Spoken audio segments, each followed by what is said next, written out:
Much. I want to bring Anousheh into the conversation here, and let's play some video, if we could, please, of a pretty stunning moment.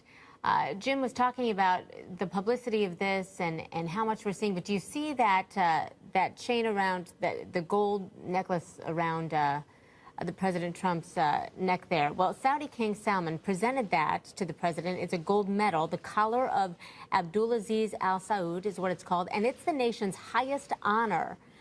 I want to ask you, Anousheh, what do you make of, what is the symbolism there? What is the intention as he gives him that honor? Because already what we are seeing, the grandeur of this welcome, is so different from what we've seen with past presidents. Well, I think that Donald Trump has always kind of taken a softer stance when it's come to Saudi Arabia. You know, they were left off of his famous Muslim ban list and also his executive order barring Muslim immigrants from the U.S. And, you know, despite Saudi Arabia being one of the greatest exporters of radical Islam, Donald Trump has always taken a softer stance on them. And let's not forget, there's a $109 billion arms deal also on the table that he has to seal with the Saudis. And, you know, it's really interesting because in many ways there couldn't be a better time for Donald Trump to kind of be out of Washington and escape the siege-like atmosphere he's facing here back at home and be in Saudi Arabia. But at the same time, this really ambitious trip is full of diplomatic landmines. And I really think his first diplomatic blunder has the potential to start off in Saudi, in Riyadh. So, Anousheh, I want to ask you about that. Can President Trump speak with authority to these 50 Muslim leaders about the religion of Islam and the relations based in the wake of everything that he has said about Muslims as he was a candidate prior to the presidency?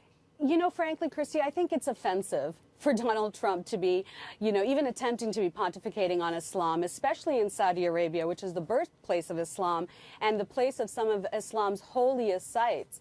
I think it's completely offensive, and he should take this opportunity not to preach and lecture to the Muslim world, but frankly apologize and listen and learn. I mean, let's not forget that this president ran his entire political campaign on anti-Muslim rhetoric, on anti-Muslim sentiment, and I really don't think he's the right messenger for a message, to bring a message of peace and unity to the Middle East.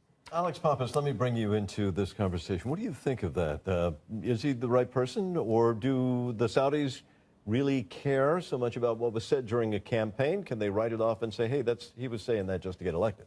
Well, he's president of the United States, so obviously they care what he has to say about this. You know, we were talking earlier about whether he would use that phrase radical Islam in this sort of speech. A lot of people thinking perhaps maybe he will take a more kind of moderate tone because the president does, you know, play to his audience. Jim Acosta makes an interesting point that Stephen Miller is one of the guys who's one of his aides who's helping him write the speech. He's a former aide to Jeff Sessions. He's a true believer. You know, if he has a really strong hand in this speech, that would be an indication that Trump is not necessarily going to take the most moderate tones here and would still, you know, speak in sort of ways he did during the campaign. So I want to take a look here at the placement, the seating arrangement, let's say, that Nick Robertson was talking about. We've got King Salman in the middle of this coffee ceremony, President Trump to his right, the First Lady, Melania Trump, to his left. Anousheh, as I understand it, you know, a lot of families do business together in Saudi Arabia. Is that a commonality that Saudi families see with President Trump when we see in the contingent that he has taken there, his daughter, Ivanka, is with him. His son-in-law, Jared Kushner, also his senior advisor, is with him. Is there a commonality there that they share that Saudis are focusing on? There is a commonality, but I really don't think that's one that you want to highlight. I mean, we're not talking about a great example of democracy when it comes to the Kingdom of Saudi Arabia. Let's not forget that women are still fighting for the right to drive, still fighting for the right to vote in Saudi Arabia. And, you know, you'll notice that Ivanka Trump is not wearing a headscarf, which is, you know, something that a lot of foreign dignitaries and their spouses don't necessarily have to abide by. But in Saudi Arabia, women are legally required not only to have a male guardian, for simple things such as being allowed to travel, such as being allowed to seek medical attention, but they do also have to be covered from head to toe. So it's an interesting note that neither Melania or Ivanka have chosen not to wear the headscarf.